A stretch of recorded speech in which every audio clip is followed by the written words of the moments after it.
tutup dulu. Gitu. Stop sharing. Oke. Oke, mungkin Ibu buka dulu kelas kita pada siang hari ini. Assalamualaikum warahmatullahi wabarakatuh. Selamat siang semuanya. Waalaikumsalam warahmatullahi wabarakatuh. Selamat siang, Bu. Oke, alhamdulillah kita bisa ketemu lagi ya setelah minggu lalu saya tidak bisa mengisi kuliah gitu ya, dan kebetulan ini untuk perkuliahan biokimia itu kan saya akan tandem dengan Bu Fida gitu ya, tetapi sampai dengan saat ini ITERA belum mendapatkan surat tugas resmi dari ITB terkait untuk DLB seperti Bu Fida. Oleh karena itu mungkin rancangan pembagian materinya mungkin nanti akan sedikit diubah gitu ya. Kan seharusnya yang sudah sempat saya bicarakan dengan Bu Fida itu Bu Fida akan mengisi dulu perkuliahannya sampai dengan bagian makromolekul proteinnya habis, baru setelah itu saya yang mengisi kuliah. Nah, tetapi karena kita belum mendapatkan surat resmi dari ITB, jadi Bu Fida terpaksa nih tidak bisa mengajar dulu di awal-awal ya. Jadi nggak mau ambil risiko, jadi kita sambil menunggu nanti surat izin resmi gitu ya, atau surat tugas resmi dari ITB. Kalau sudah keluar, baru nanti kita bisa lanjutkan kuliahnya dengan Bu Fida, gitu ya. Nah, saya sudah membagikan rasanya waktu itu materi ininya, materi untuk pertemuan 1 dan pertemuan 2 itu melalui file PDF ya. Benar? Saya waktu itu di ini udah saya bagikan rasanya ya. Betul nggak? Sepertinya sudah, Bu. Udah ada di ini kan ya. Udah ada di grup WA. Nah, nanti saya mungkin untuk selanjutnya nanti bisa saya buatkan ini ya, buatkan e-learning karena saya belum sempat untuk bikin e-learningnya, Nak. Entah kenapa, karena mungkin jarang buka kuliah .itera.ac.id ya, jadi rasanya kelupaan terus tuh kalau mau bikinnya. Nah, kendala saya adalah tadi materi yang kemarin sempat saya bagikan ke kalian kan dalam bentuk PDF ya. Nah, itu coba untuk saya convert ke PPT, tapi saya punya kendala sulit sekali, Nak, karena ukuran filenya yang terlalu besar ya. Nah, kemudian tadi saya juga sudah mencoba untuk memotong bagian tertentu gitu ya.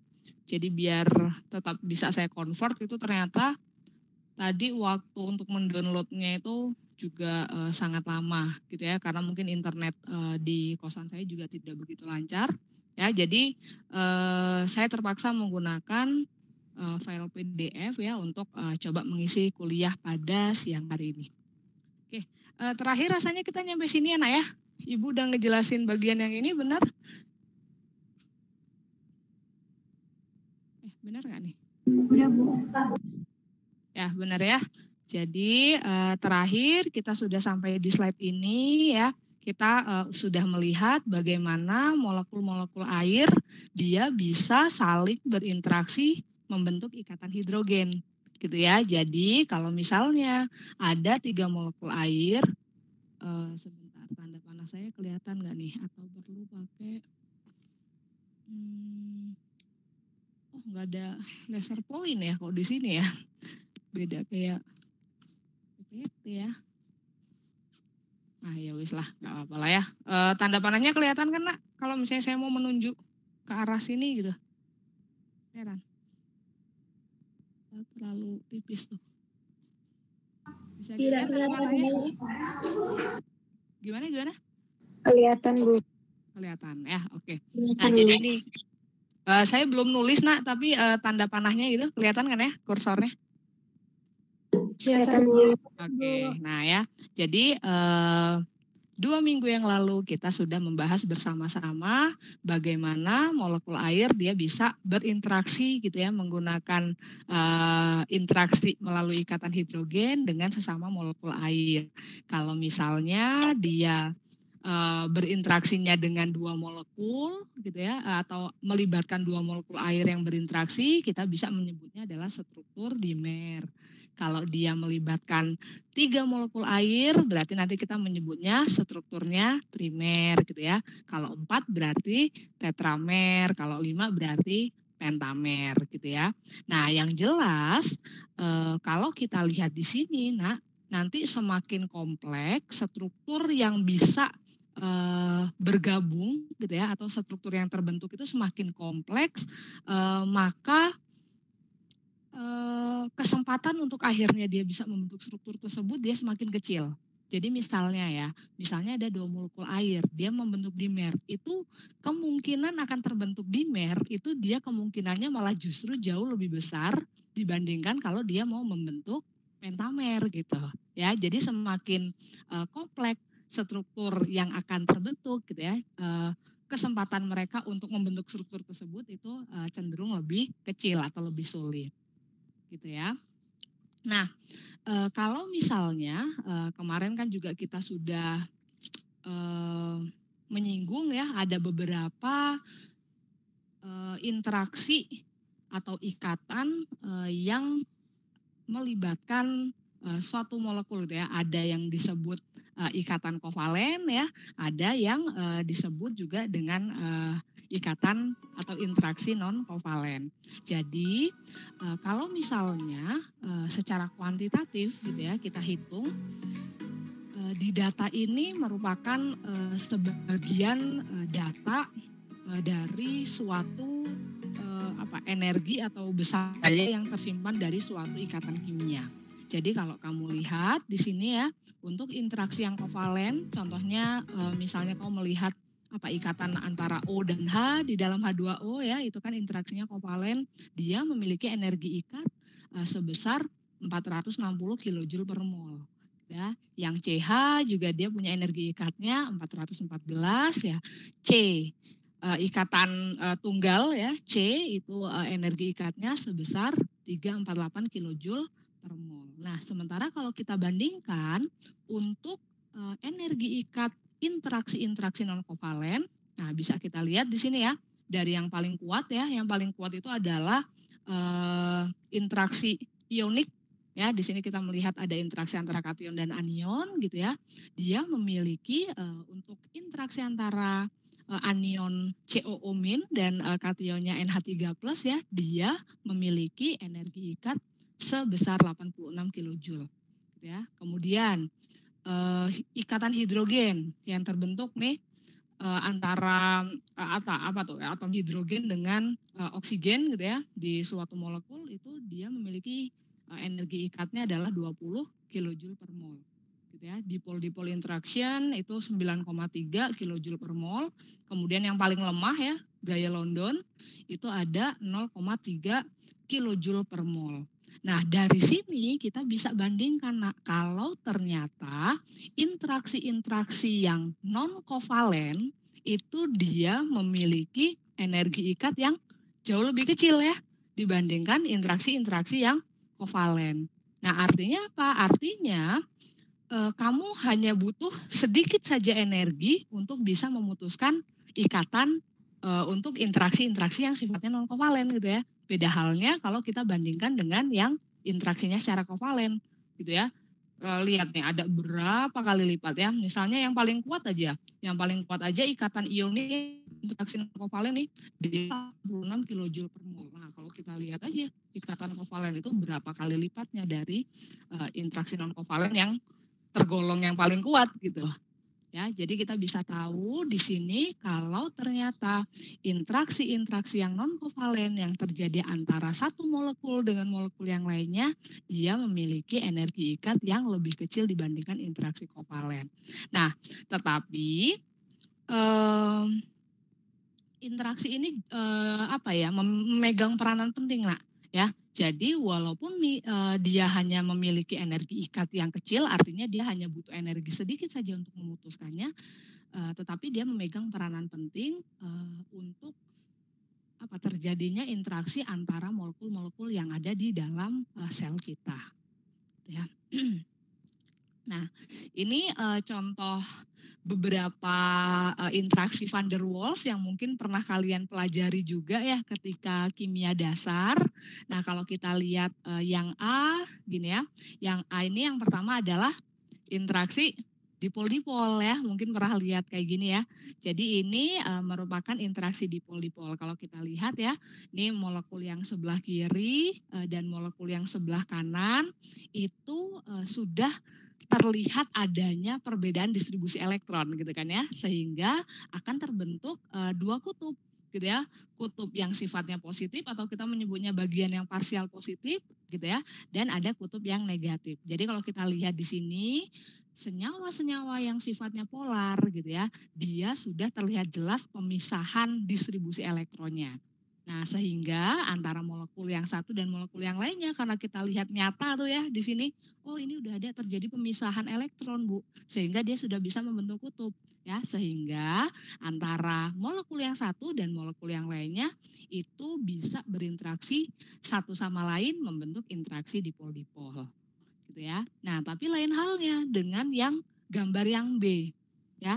Jadi kalau gambar yang B ini contoh interaksi yang terjadi antara suatu molekul yang memiliki dipol permanen ya, atau tadi senyawa yang polar ya. Kan kita tahu kalau senyawa polar sudah terlihat jelas gitu ya persebaran elektronnya, sehingga kita bisa menyimpulkan oh ini bagian yang positif, oh ini bagian yang negatif. Nah, ketika molekul yang polar ini dia berdekatan gitu ya, kan kita tahu misalnya suatu molekul gitu ya, dia kan memiliki beberapa gerakan gitu ya, sehingga memungkinkan antara molekul yang satu dan molekul yang lainnya itu dia kemudian dalam jarak tertentu dia bisa berikatan gitu ya, atau berinteraksi. Nah, ketika molekul yang polar ini dia mendekat ke molekul yang non polar. Kalau non polar itu kan artinya awalnya apa? Distribusi elektronnya nggak rata gitu kan ya. Tetapi gara-gara dia ada di dekat molekul yang polar, maka gitu ya akan terjadi polarisasi. Nah, jadi molekul non polar yang awalnya dia seolah-olah distribusi elektronnya rata gitu kan ya, gara-gara berada di dekat molekul yang polar, dia akan mengalami induksi ya. Nah, kemudian dia akan menjadi suatu dipol terinduksi. Nah, inilah yang kemudian membuat mereka akhirnya bisa berinteraksi gitu ya. Nama interaksinya adalah dipol dengan dipol terinduksi gitu ya, atau dipol terinduksi dipol. Biasanya gitu ya, antara molekul yang polar ketemu dengan molekul yang non polar. Nah, sementara lain halnya juga dengan yang terakhir, yang C itu dia adalah ilustrasi untuk gaya dispersi London, gitu ya. Nah, kalau kita lihat di sini, ini ada dua molekul nonpolar, gitu ya. Jadi anggaplah tadi ya molekul nonpolar yang terinduksi, gitu kan ya, yang dia sudah terinduksi. Nah, bisa jadi, gitu ya, dia kemudian berdekatan juga dengan molekul nonpolar yang lainnya gitu, sehingga akhirnya akhirnya akan membuat molekul nonpolar ini jadi terpolarisasi juga gitu ya. Jadi kemudian yang awalnya mereka berdua itu sama-sama nonpolar, akhirnya dia bisa berinteraksi satu sama lain gitu ya. Nah, tetapi kita tahu tadi berdasarkan data gitu ya, kalau gaya London itu merupakan interaksi yang paling lemah. Ya, rasanya ini udah pernah dibahas juga ya di kimia dasar ketika kalian belajar tentang gaya antar molekul. Oke, nah nyampe sini masih bisa dipahami nak? Masih cukup jelas penjelasan tentang beberapa interaksi non kovalen? Suara saya masih bisa didengar? Jelas Bu. Oke, bisa lanjut ya? Bisa Bu. Bisa Bu. Nah, kalau ini nak ya, Nah, kita lihat di slide berikutnya, ini adalah, ini kurang L ya, harusnya solvation ya. Solvation of ion ya. Jadi kalau kita melihat proses pelarutan dari suatu senyawa ion gitu ya di dalam pelarut tertentu, dalam hal ini kita spesifiknya ini pelarutnya menggunakan H2O ya, ini ya. Jadi kalau misalnya dia spesifik membicarakan tentang pelarutan ion dalam pelarut air, itu biasanya kita menggunakan istilahnya adalah hidrasi gitu ya. Tapi istilah umumnya proses pelarutan itu kita menyebutnya adalah solvasi gitu ya. Nah, hidrasi itu hanya spesial kita sebut ketika pelarut yang terlibat itu adalah air. Nah, mungkin ini udah pernah kalian lihat juga gitu ya, di slide sebelumnya juga mungkin sempat disinggung. Jadi kalau misalnya suatu ion dia terlarut di dalam pelarut tertentu, dalam hal ini misalnya air gitu ya. Contohnya di sini ada NaCl.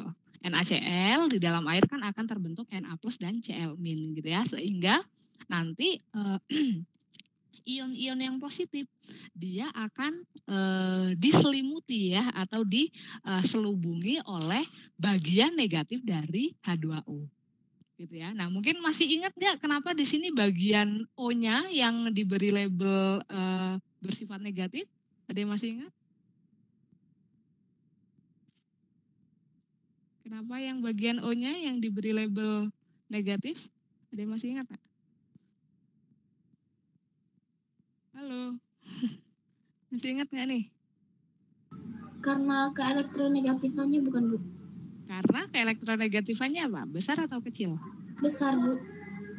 Oke, keelektronegatifannya besar. Betul sekali. Ini siapa tadi barusan yang merespon? Maraton, Bu.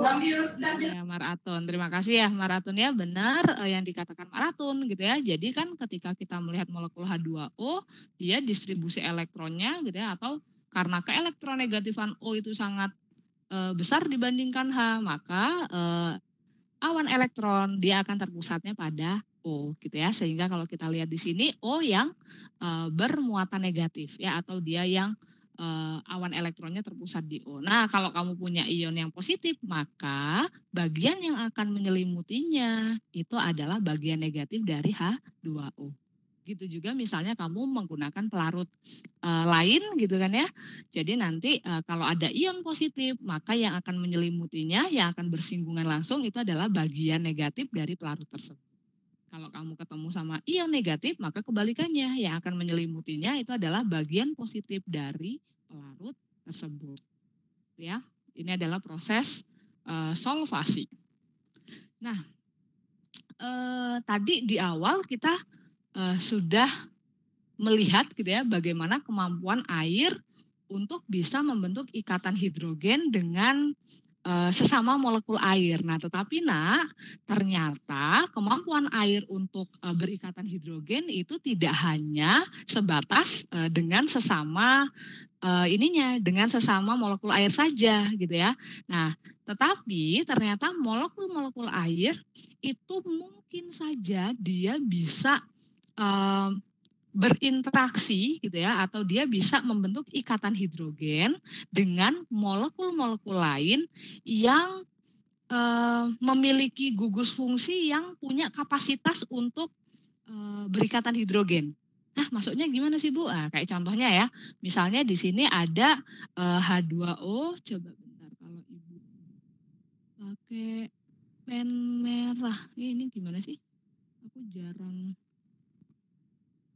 menggunakan PDF kalau di jadi gaptek nih. Ini warna biru rasanya. Nah, ini udah warna merah.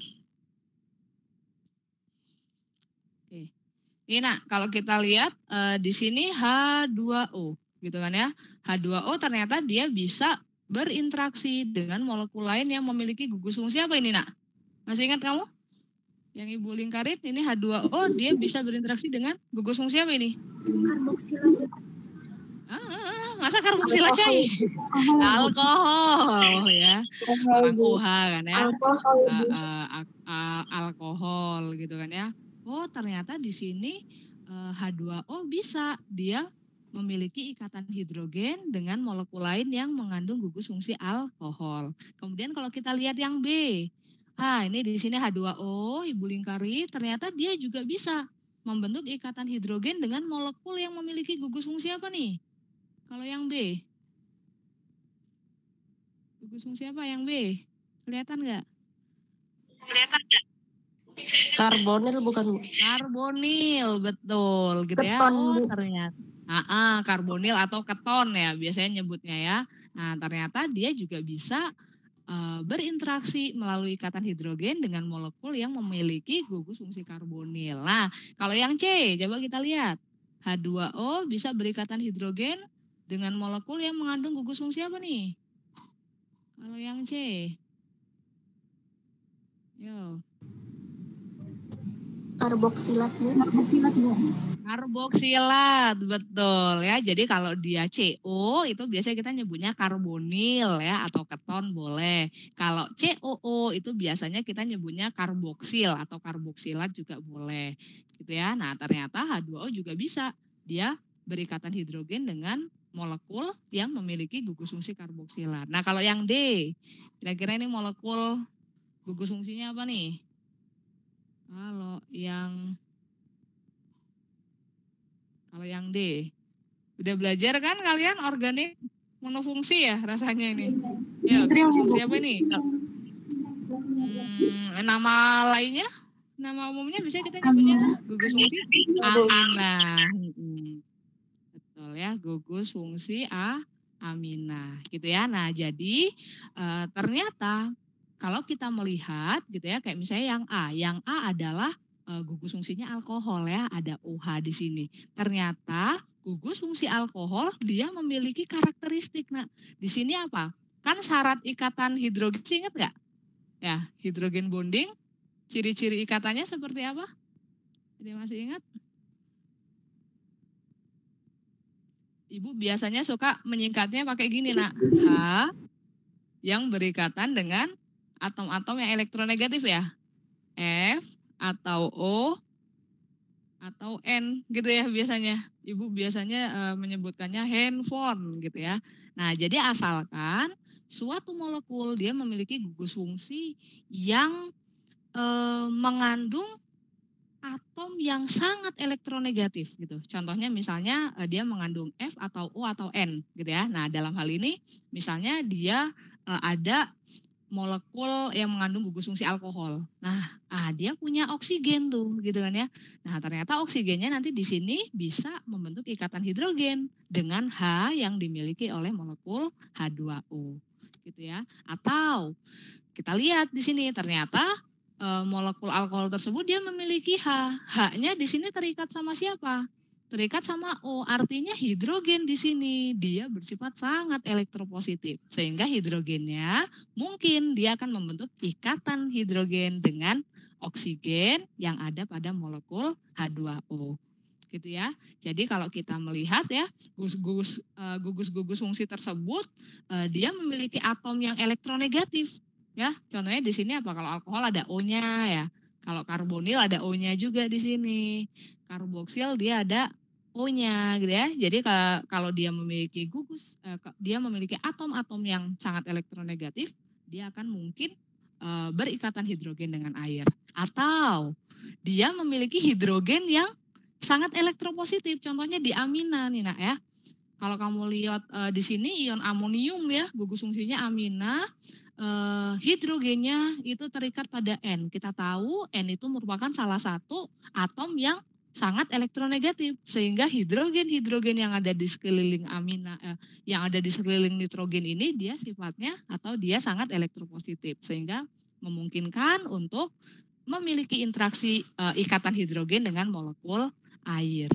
Gitu ya. Jadi asalkan dia memenuhi syarat, jadi air nggak hanya bisa berinteraksi ikatan hidrogen dengan sesama air gitu ya, tapi mungkin juga dengan molekul-molekul lain yang memenuhi syarat untuk berikatan hidrogen. Oke, sampai sini masih bisa dipahamin? Bisa, Bu. Masih ya? Bisa Bu. Oke, nah kalau misalnya kita mengaitkan sifat kepolaran dari suatu molekul dengan kesukaan dia untuk bisa larut gitu. Maksudnya gini, mungkin kamu pernah dulu mendengar istilah like dissolve like ya. Pernah dengar itu like dissolve like? Masih ada yang ingat nggak apa maksudnya itu? Ada yang masih ingat? Ada istilah like dissolve like. Dulu zaman kimia dasar nih rasanya. Yang mudah larut. Yang mudah larut? Gimana sih ayo? Like dissolve like. Ayo, ada yang masih ingat nggak? Prinsip pelarutan itu biasanya kita menggunakan prinsip like dissolve like. Mungkin ada yang polar bersama yang polar, Bu. Yang polar bersama yang polar gitu kan ya. Yang non polar dia akan larut di dalam molekul yang non polar gitu ya. Artinya yang sesama polar pasti dia bisa saling melarutkan. Yang sesama non polar dia bisa saling melarutkan. Nah, ini bisa kita lihat nak ya lewat data perubahan termodinamika. Nah, di sini ya. Jadi kita bisa melihat kespontanan reaksi. Mungkin kamu masih ingat ya, ciri-ciri reaksi spontan itu seperti apa? Salah satu ciri reaksi yang spontan bisa kita lihat berdasarkan nilai delta G-nya, gitu kan ya. Kalau delta G-nya makin negatif, berarti dia akan makin spontan reaksinya. Gitu ya. Nah, seperti ini kita punya data perubahan termodinamik untuk beberapa reaksi yang melibatkan transfer hidrokarbon. Jadi seperti ini, kalau kita lihat nih ya, ini ada CH4, ya ada hidrokarbon CH4, kemudian ada C2H6, kemudian ada benzen, ada toluen, yang awalnya dia dilarutkan dalam air, gitu ya. Nah, kemudian percobaannya apa? Kamu tambahkan nih, misalnya kita lihat data yang pertama. Ketika kamu punya metana dalam air tuh. Jadi metana dilarutkan dalam air, kemudian ditambahkan C6H6. C6H6 itu apa? Masih ingat? Struktur apa nih C6H6? Ada yang tahu? Benzena. Oke. Kamu tahu benzena sifatnya polar apa non polar? Benzena sifatnya polar apa non polar?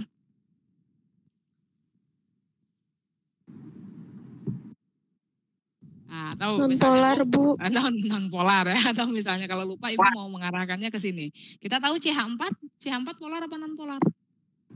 Non-polar, Bu. Non-polar gitu ya. Jadi gini, kamu bisa melihat di sini ketika CH4 gitu ya, awalnya dia dilarutkan dalam air. Kemudian di dalam misalnya tabung reaksi kamu ditambahkan benzena, kemudian dikocok. Nah, sehingga kamu lihat di sini ternyata perubahannya CH4 itu dia akan lebih suka gitu ya, larut di dalam benzena. Nah, ini bisa terbukti nih dari nilai delta G-nya ya. Jadi perubahan termodinamika ketika suatu larutan yang non polar gitu ya. Awalnya dia ada dalam pelarut polar, kemudian dia ditransfer gitu ya ke dalam pelarut yang non polar, ternyata dia akan menghasilkan nilai delta G yang negatif. Gitu juga dengan yang lainnya. Berarti kalau kita lihat di sini ya, hidrokarbon yang dilibatkan di sini CH4, C2H6, C2H4, C2H2, benzen, toluen gitu ya. Dia ternyata merupakan kelompok dari senyawa-senyawa yang nonpolar.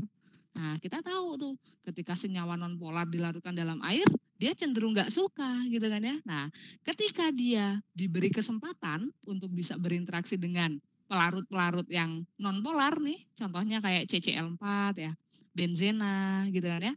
Oh, ternyata dia akan memiliki nilai delta G yang negatif. Gitu ya. Artinya apa? Artinya reaksinya berlangsung sangat spontan. Jadi molekul-molekul hidrokarbon tersebut dia lebih suka ada dalam pelarut-pelarut non polar.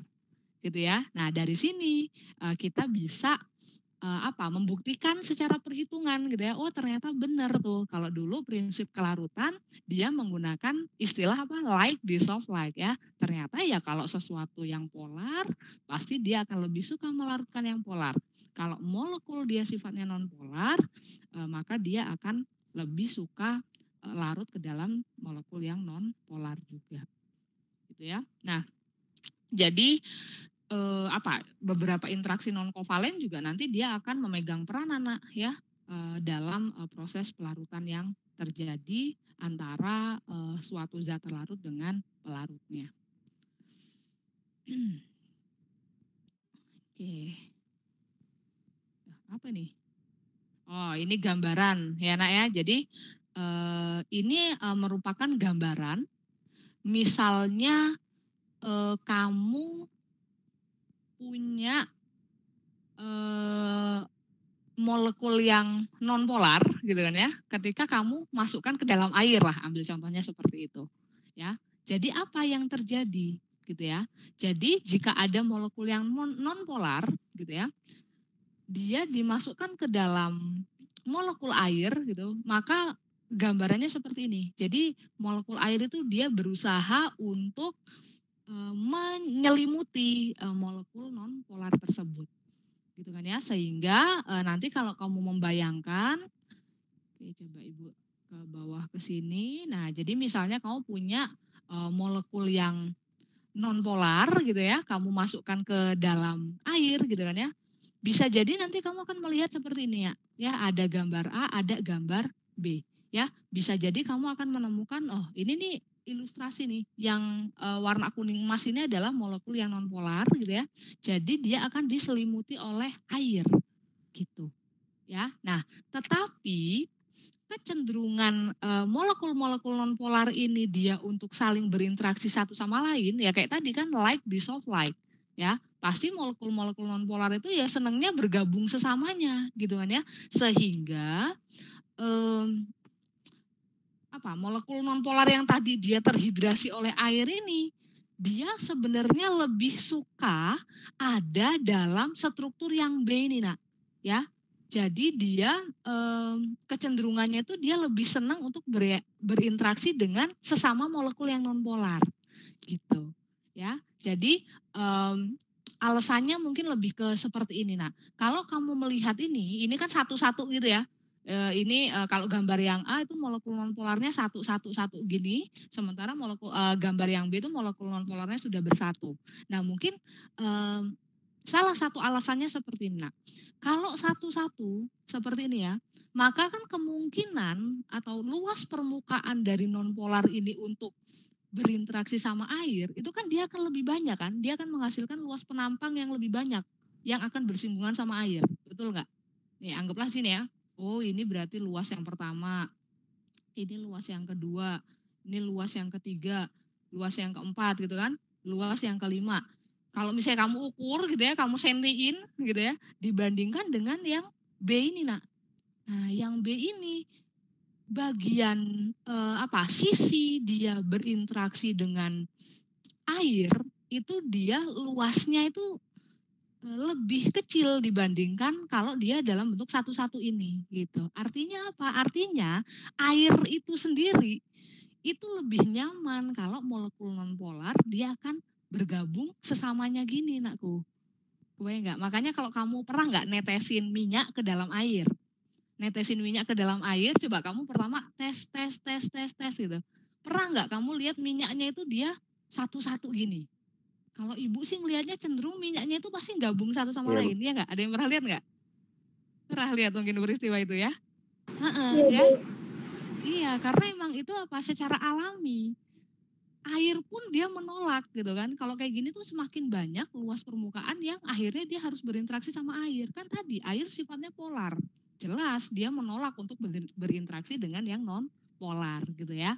Nah makanya biasanya molekul-molekul yang non polar ketika dia dimasukkan ke dalam lingkungan yang polar maka dia akan membentuk struktur seperti yang B ini ya. Jadi dia struktur yang B itu dia menyebabkan tolakan dari air itu tidak sebesar kalau dia membentuk kayak yang A itu. Ya bisalah kita lihat peristiwanya secara langsung ya. Kamu boleh praktek juga di rumah masing-masing ya. Misalnya kamu punya segelas air, coba kamu tetesin dikit-dikit ya sama minyak gitu ya. Itu pasti yang terbentuk nanti adalah molekul-molekul minyaknya dia akan menyatu seperti ini. Gitu. Oke, nyampe sini dulu ada yang mau ditanyakan enggak? Tapi zaman sekarang kalau mau mainan pakai minyak goreng kamu nanti dimarahin mamamu ya. Minyak goreng masih langka nggak nak? Kayaknya masih langka Bu. ya. Masih Bu. Masih Bu. Ya, kalau yang sekarang jangan kamu nanti buang-buang minyak ya, dimarahin ibumu kamu nanti ya. Tapi boleh deh kapan waktu gitu ya. Atau nggak pakai minyak deh, pakai apa yang nonpolar lainnya, misalnya cewek-cewek punya aseton tuh boleh cobain ya. Aseton rasanya dia nonpolar ya. Minyak kayu putih, Bu. Boleh tuh minyak kayu putih ya, coba tetesin tuh ininya. Oke ya, jadi gambarannya seperti itu. Nah, mungkin Ibu kasih pengantar di sini ya. Artinya apa? Dari mungkin kimia dasar pun kita sudah sama-sama belajar ya Nak ya.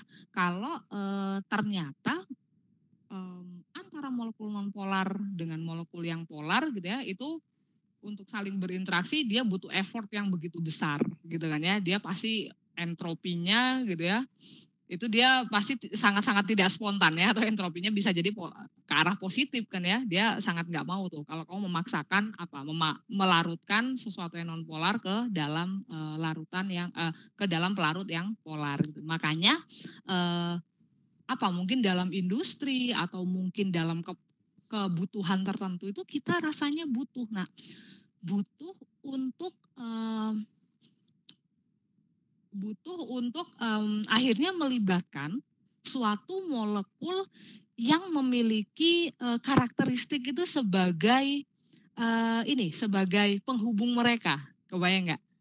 Jadi ada satu molekul yang nanti bisa kita gunakan gitu ya, yang memiliki karakteristik dia bisa larut ke dalam molekul yang polar dan dia juga bisa berinteraksi dengan molekul yang non polar.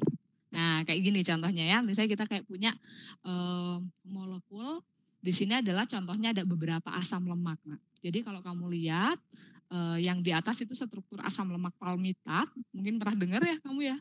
Ya kalau yang bawah itu adalah struktur asam lemak oleat. Jadi kalau kita lihat di sini gitu ya, asam lemak yang mungkin bisa kamu lihat di layar, dia memiliki dua sisi yang punya karakteristik yang berbeda. Nah mungkin di sini ditandai yang warna merah ini Nak ya.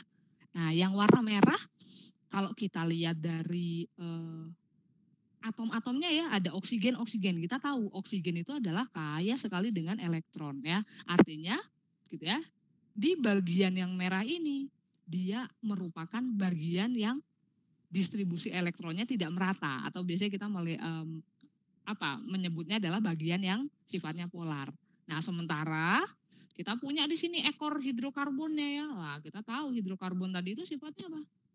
Sifatnya non polar gitu. Nah, senyawa-senyawa ya atau kok aku nggak bisa tulis non polar. Nah, senyawa-senyawa yang memiliki karakteristik seperti ini nah yang kita butuhkan ya, atau ini biasanya kita menyebutnya dia apa?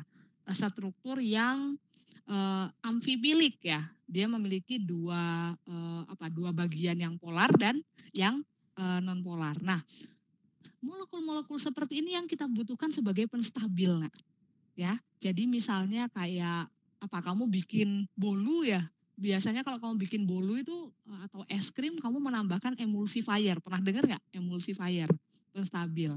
Nah gunanya buat apa? Yang kan kalau kamu mau bikin suatu adonan gitu ya, misalnya kamu bikin adonan kue yang di dalamnya situ mungkin kamu menambahkan margarin. Kita tahu margarin itu non polar, tapi mungkin ada bahan-bahan lain yang sifatnya polar. Gak mungkin kan mereka kalau kita mixer gitu ya, mungkin kalau nggak ditambahin emulsifier bisa aja ketika kita diamkan adonannya itu kemudian ada kayak ini ya, ada kayak terpisah fasanya gitu kan ya. Nah makanya kita butuh emulsifier gitu ya untuk menyatukan mereka. Artinya dia adalah sebagai penghubung gitu, penghubung antara yang polar dan yang non polar. Contoh lainnya adalah molekul yang memiliki sifat seperti ini adalah sabun. Ya, mungkin kamu pernah lihat iklan deterjen nggak? Atau yang seperti ini. Jadi misalnya kamu punya kain ya, kainnya itu ada nodanya ya. Misalnya ya kita tahu noda itu biasanya dia cenderung susah larut dalam air gitu kan ya. Biasanya noda-nodanya itu, kok aku nggak bisa nulis nih. Ya, biasanya noda-noda yang ada di baju kita itu dia cenderung nonpolar ya, apalagi kalau misalnya nodanya dari minyak ya atau dari bekas-bekas bercak makanan tuh ya, itu biasanya dia sifatnya nonpolar. Nah, kita butuh sabun. Jadi sabun itu dia memiliki gambaran seperti ini. Nah, dia ada sisi yang polar, ada sisi yang nonpolar. Sehingga nanti apa? Sisi nonpolarnya dia yang akan mengangkat noda-noda ini ya. Karena noda itu kan bisa dia ketarik sama atau dia bisa larut di dalam yang non-polar itu. Sementara sisi polarnya digunakan untuk berinteraksi sama air gitu. Sehingga mungkin pernah lihat lah iklan deterjen gitu ya. Sehingga kemudian noda-nodanya dia bisa terangkat ya. Kemudian dia terbawa oleh air gitu. Sehingga pakaianmu atau mungkin iklan ini ya, iklan sabun pencuci piring gitu ya, itu kemudian bisa bebas dari lemak seperti itu ya. Itu merupakan contoh dari molekul yang memiliki sifat sebagai penstabil ya. Dia memiliki dua sisi bagian yang polar dan sisi bagian yang non polar. Jadi kalau kita lihat visualisasinya, nanti kira-kira gambarnya, kok di sini nggak ada gambar itunya ya? Oh, ya kita bisa lihat di sini lah enak ya. Jadi misalkan kamu punya ini contohnya molekul yang tadi ya, dia asam-asam lemak contohnya gitu ya. Jadi kalau misalnya asam-asam lemak tersebut dia ada di lingkungan yang banyak airnya. Jadi yang biru-biru ini dia adalah air lah ya. Ininya ilustrasinya dia adalah air. Nah, bagian yang kepala tadi, bagian yang polar itu dilambangkan di sini dia bagian merahnya nih nak, ya. Jadi bagian yang merah itu tadi kan di sini udah dikasih gambaran ya, tadi di gambar sebelumnya. Nah, struktur yang merah itu adalah bagian yang polarnya. Sebentar, nah ini ya. Nah, sementara yang hijau tadi atau dia adalah bagian ekornya. Jadi kamu biasanya nanti kalau menggambarkan struktur dari sesuatu yang sifatnya amfifilik kayak gini, ada kepala, kemudian ada ekornya. Nah, ketika misalnya kayak tadi lah, kita membayangkan kayak tadi, ini anggaplah molekul sabun ya. Tadi berarti kan molekul sabun itu dia punya sisi yang polar, dia juga punya ekornya yang sifatnya non polar. Jadi gimana akhirnya lemak-lemak kamu, noda-noda kamu bisa akhirnya larut dalam air ini. Jadi nanti dia akan misalnya di sini ya ada noda kamu, noda membandel gitu ya, misalnya ada noda-noda lemak atau segala macam, dia akan diperangkap oleh sisi non polar dari sabun tersebut gitu ya. Nah, kemudian dia akan membentuk seperti ini, dia akan menyelubungi. Nah, jadi ekor-ekornya atau sisi-sisi yang non polar dia akan cenderung bergabung satu sama lain gitu. Ya, jadi nanti dia akan memerangkap di sini, kemudian yang akan terekspos keluar itu adalah bagian polarnya, sehingga kemudian dia bisa larut atau bisa berinteraksi dengan air seperti itu ya. Jadi kamu mungkin bisa menyebutnya ini dia adalah struktur misel ya. Jadi struktur misel itu kamu membayangkannya seperti ini. Jadi kalau kamu punya molekul yang memiliki dua sisi ya, sisi polar dan sisi non polar, ketika dia ada di lingkungan yang banyak airnya, maka dia akan menyembunyikan ekor-ekor non polarnya. Yang akan terekspos di luar adalah sisi-sisi polarnya. Gitu. Nah, contoh lainnya adalah mungkin kamu pernah melihat gambar seperti ini? Bilayer seperti ini? Ini mirip gambar apa nak? DDKH mungkin? Membran sel. Membran sel, betul ya. Kan kamu tahu ya salah satu komponen membran sel kita apa? Ada yang masih ingat nggak? Komponen membran sel kita? Biasanya kita menyebutnya apa? Senyawa apa? Yang banyak kita temukan di membran sel kita? Fosfolipid. Betul sekali ya. Fosfolipid ya. Jadi fosfolipid itu nanti bagian yang fosfatnya ya. Jadi kalau kamu ketemu sama kok susah nulis ya aku. Kok kayak goyang gitu loh nak. Nah. Harus pelan-pelan banget aku tuh tulisnya. Nah gini ya. Jadi fosfolipid itu nanti kamu membayangkan ya kayak gini. Jadi dia fosfatnya, gugus fosfatnya itu dia gugus yang polar, yang merah-merah ini. Sementara lipidnya itu adalah sisi yang non polarnya. Ya, jadi bentuk dari apa? Bentuk dari molekul yang dia punya dua sisi tadi, nah ada sisi polar dan sisi non polar, itu bisa jadi dia struktur yang terbentuk adalah struktur misel, bisa jadi dia akan membentuk struktur bilayer seperti ini. Jadi dia kayak apa? Tumpukan gini ya. Jadi yang sisi-sisi non polarnya yang disembunyikan. Atau mungkin visualisasinya nanti seperti ini. Nah, jadi kayak gini ya. Jadi di sini digambarkan yang merah itu adalah bagian yang polarnya. Jadi merah itu kan biasanya cenderung kita gunakan untuk visualisasi apa? Atom oksigen ya, gitu. Jadi yang merah ini adalah bagian-bagian polarnya, sementara yang hitam-hitam di sini adalah sisi yang non polarnya. Sehingga yang akan terekspos keluar di sini kan apa? Mayoritas yang merah kan ya. Berarti bagian yang polarnya itu yang terekspos keluar, sementara bagian yang non polarnya yang disembunyikan. Seperti itu. Oke, nyampe sini bisa dipahami? Bu, izin masuk, Bu. Oh, silakan. Ada yang rasen. Nah, izin bertanya, Bu, tentang tadi sifat senyawa antibilik tadi, Bu. Antibilik tadi, Bu. Nah, contohnya itu sabun tadi ya, Bu. Nah, yang lebih efektif itu sabun yang ada nggak sih, Bu, pengaruhnya sabun yang berbentuk bubuk sama cairan itu yang lebih efektif untuk mengangkat noda beban itu, Bu? Oh, oke.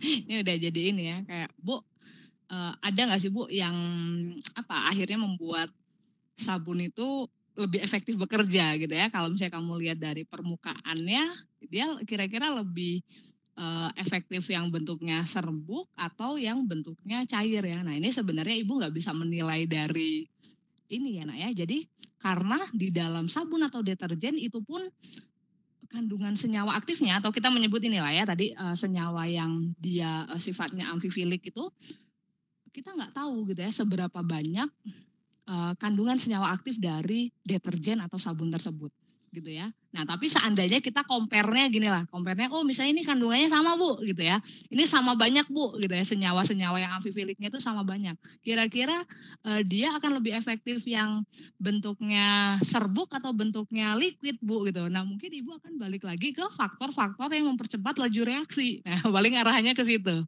Ya kayak dulu lah, misalnya faktor yang mempercepat laju kan salah satunya apa? Luas permukaan sentuh ya.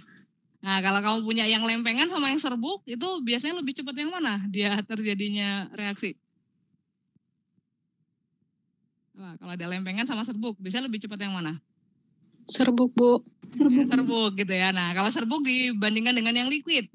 Liquid kan berarti lebih ini lagi enggak sih? Ya lebih kecil lagi ya itunya kan partikelnya sehingga dia seolah-olah larut di dalam cairannya itu kan. Gitu. Ini kalau misalnya kita melihatnya hanya dari luas permukaan sentuh gitu kan ya. Ya mungkin balik lagi ke faktor-faktor yang mempengaruhi laju ya. Mungkin kalian dulu pernah belajar juga waktu SMA gitu Leo. Tapi kalau misalnya kita membandingkannya banyak variabelnya gitu ya itu belum tentu kita bisa ngejudge oh yang liquid itu pasti dia lebih efektif seperti itu Leo. Tapi kalau seandainya komponen senyawa aktifnya sama ya mungkin kita bisa menggunakan prinsip laju reaksi gitu ya. Jadi kita bisa menyimpulkan ya seharusnya sih yang lebih efektif yang liquid gitu dibandingkan yang serbuk. Gitu Leo kira-kira. Oke, Bu. Terima kasih banyak ya Bu. Oke, ada lagi yang mau bertanya? Sudah cukup? Oke, ini sebenarnya nih Ibu masih punya beberapa slide lagi mungkin sedikit lagi ya Nak ya di sini mungkin aku mau ngejelasin nah di gambar ini nah jadi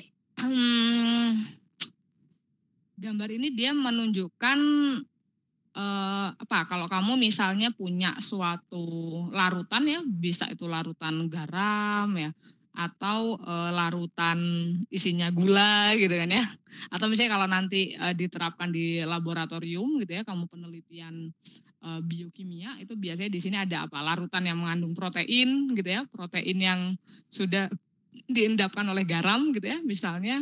Nah, jadi mungkin kamu pernah praktikum ini waktu zaman SMA ya. Jadi kalau kamu punya suatu larutan yang pekat, betulnya di dalam dia ditempatkan di tabung misalnya ya, atau ditempatkan di suatu membran gitu ya, tetapi ini membrannya sifatnya adalah semi permeable gitu. Wah, ada yang pernah ingat mungkin atau pernah membaca apa itu membran semi permeable?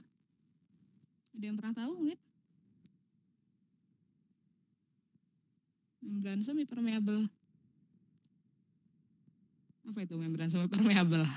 Ya, jadi membran semi permeable itu dia yang hanya selektif bergantung dengan ukuran tertentu. Nah ya, jadi biasanya membran semi permeable itu dia kayak punya pori dengan ukuran tertentu. Artinya apa? Membran semi permeable dia memungkinkan untuk bisa dilewati oleh partikel-partikel tertentu sesuai dengan ukurannya, gitu ya. Nah, jadi ini misalnya dia menggunakan membran semi permeable yang memungkinkan terjadinya pertukaran molekul air, gitu ya. Jadi ketika kamu melihat di sini ada sesuatu yang pekat.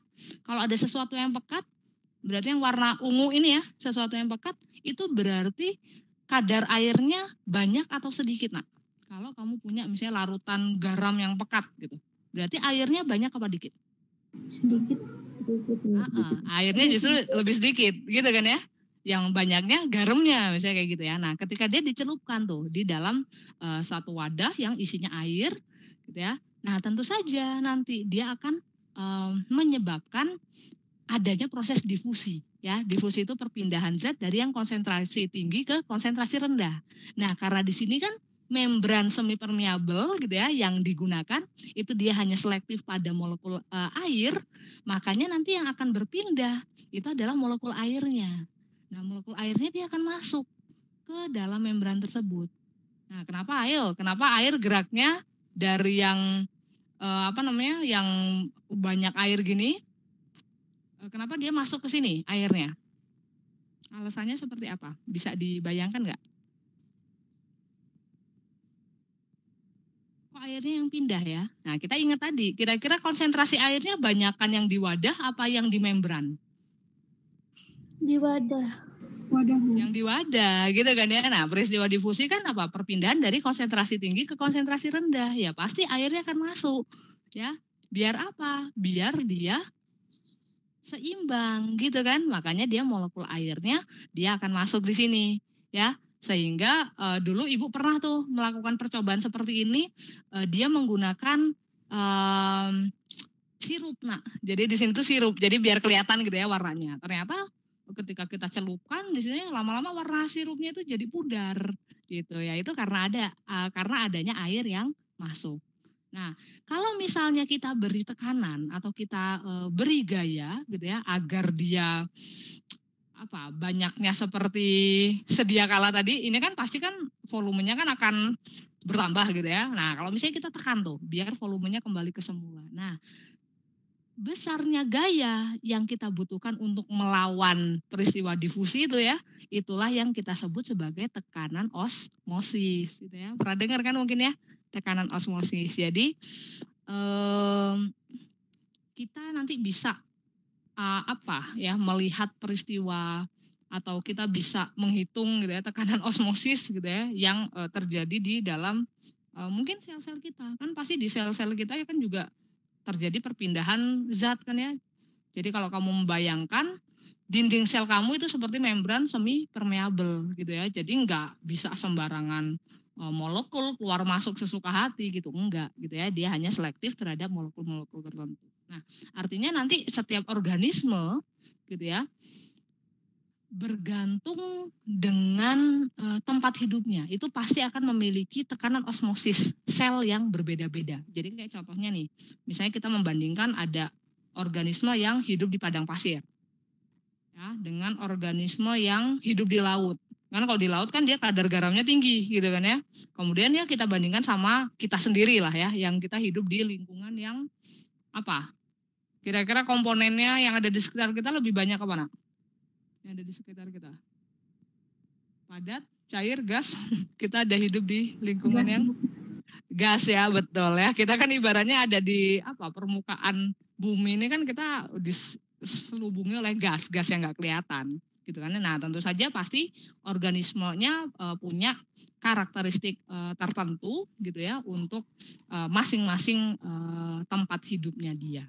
Gitu. Nah, berkaca dari peristiwa difusi tadi, gitu ya, ternyata itu prinsip kerjanya nanti kita bisa gunakan ketika misalnya kamu mau memurnikan. Jadi misalnya kamu nanti di laboratorium ya, kamu bekerja dengan protein, kamu pengen memurnikan protein ya. Jadi contohnya misalnya gini, kamu mau mengisolasi protein gitu ya. Nah, pasti kan protein itu kan nanti diendapkan dulu gitu kan ya. Nah, biasanya untuk mengendapkan protein itu kamu dengan menambahkan zat lain ya, bisa menambahkan asam atau bisa menambahkan garam gitu ya. Nah, ambillah contoh di sini yang sering dilakukan itu adalah pengendapan protein dengan menggunakan garam misalnya kayak gitu ya. Nah, tapi pada akhirnya misalnya kamu cuma pengen proteinnya aja nih gitu ya. Jadi kamu nggak mau garamnya ini. Nah, apa yang harus dilakukan? Ya udah, kamu bisa menggunakan membran dialisis. Nah, jadi misalnya kamu memasukkan dia di membran dialisis, kemudian membran dialisisnya pasti dia memiliki pori yang memungkinkan untuk si garam-garam ini keluar gitu ya. Sementara protein kamu dia nggak keluar gitu. Jadi dia hanya spesifik terhadap besarnya zat gitu ya, dia hanya spesifik terhadap ukuran dari partikel tersebut. Ya udah, kemudian dibiarkan aja ke dalam suatu pelarut gitu ya, sehingga nanti apa yang terjadi? Yang terjadi adalah pasti akan terjadi proses penyeimbangan gitu ya antara yang ada di dalam membran dialisis ini dengan yang ada di luar gitu ya, sehingga memungkinkan nanti zat-zat yang bisa keluar gitu kan ya melalui membran ini akhirnya dia akan keluar gitu ya, sampai nanti pada akhirnya gitu ya yang tertinggal di sini hanyalah protein kamu gitu ya. Nah, itulah biasanya salah satu metode yang digunakan untuk memurnikan protein ya. Mungkin nanti kita akan berbicara lebih lanjut lah ya tentang metode pemurnian protein. Itu biasanya kita menggunakan prinsip dialisis seperti itu. Nah, ini kalau di contoh di ininya ya, ini salah satu hewan yang hidup di laut, namanya ini ya, aku juga lupa nih, kayak yang bentuknya kayak timun gitulah di laut, mungkin kayak teripang gitu ya, juga dia pasti untuk menyeimbangkan, kan dia hidup di laut kan kadar garamnya tinggi gitu ya, jadi dia menggunakan prinsip itu untuk menyeimbangkan antara kadar garam yang ada di luar dan di dalam tubuhnya. Kalau enggak ya ini aja lah ya. Kamu pernah mungkin berenang di laut ya? Pernah berenang di laut. Biasanya kalau berenangnya kelamaan, apa yang terjadi sama ujung-ujung jari kamu? Biasanya kita ngerasa itu keriput ya. Nah itu. Itu kan sebenarnya salah satu indikator tuh ada terjadi peristiwa difusi ya pada sel-sel kamu. Ya gara-gara kamu ada di lingkungan yang kadar garamnya tinggi gitu kan ya, sehingga air yang ada dalam sel kamu itu dia pengen keluar, pengen menyesuaikan gitu ya, makanya akhirnya keriput seperti itu. Nah, ini yang slide yang terakhir, kelihatan nggak? Nah, ini salah satu ini enaknya peristiwa yang nanti bisa melibatkan atau air bisa terlibat dalam beberapa reaksi organik. Mungkin kamu juga pernah belajar ya, udah belajar ini belum? Kalau di organik nama mata kuliahnya apa sih? Mekanisme reaksi organik ya, SMRO ya. Udah pernah ini? Udah ngambil mata kuliah itu? SMRO kapan tuh? Belum, Bu. Semester lalu Belum, Bu. Belum ya. Polifungsi, Bu. Baru polifungsi ya kalian ya. Nanti ada lah. Di mata kuliah tersebut mungkin kamu nanti akan melihat ya salah satu peran air gitu ya. Itu dia bisa sebagai donor proton gitu ya ketika proses serang menyerang gugus yang elektrofilik ya atau nukleofilik gitu ya. Nah, nanti di sini dalam beberapa senyawa organik itu kamu bisa melihat ya bagaimana air punya kemampuan untuk kemudian ada yang namanya peristiwa proton jam ya, artinya seolah-olah H-nya itu dia bisa lompat gitu ya dari satu H2O ke H2O yang lainnya gitu ya. Nah ini mungkin nanti lebih lengkap kamu akan mempelajarinya ketika kamu belajar bagaimana mekanisme suatu reaksi organik itu berlangsung. Ya, selesai nih slide-nya. Sampai sini dulu, ada yang mau ditanyakan? Silahkan. Sebelum Bu Ayu akhiri, hari ini kan seharusnya yang 1 SKS-nya ya, besok yang 2 SKS-nya. Ada yang mau ditanyakan? Apa sudah cukup jelas? Ini udah ada yang ngeprint belum nih? Apa kalian? Udah dapat kan slide-nya ya? Baiknya sih kalian ini ya punya slide-nya. Udah pada ngeprint toh? Atau udah punya ini kan ya? Udah ada bahannya. Nah nanti mungkin untuk berikutnya saya akan ini ya nanti kirimkan dulu di WA Group PPT untuk pertemuan berikutnya ya. Besok berarti jam 1:30 ya jadwalnya ya. 1:30 sampai jam berapa besok ya? Jam 3:10 ya. Masih ada yang tabrakan mata kuliahnya? Tidak Ibu, tidak ngambil manajemen lab lagi Bu.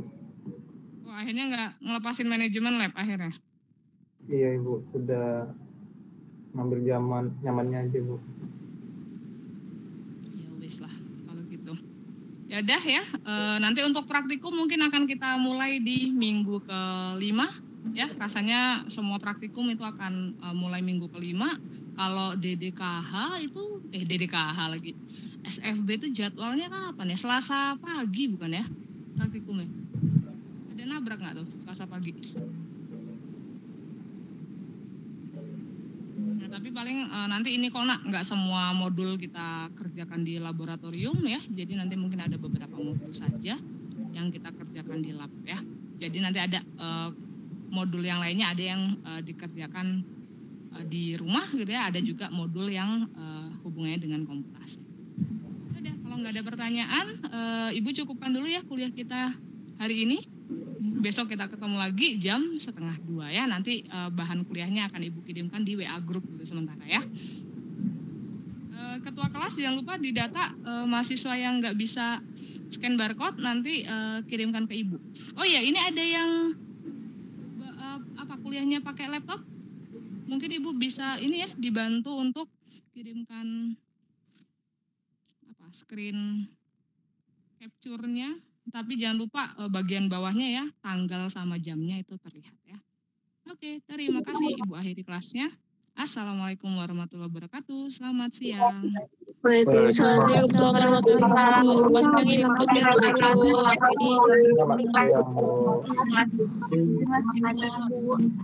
Terima kasih Bu.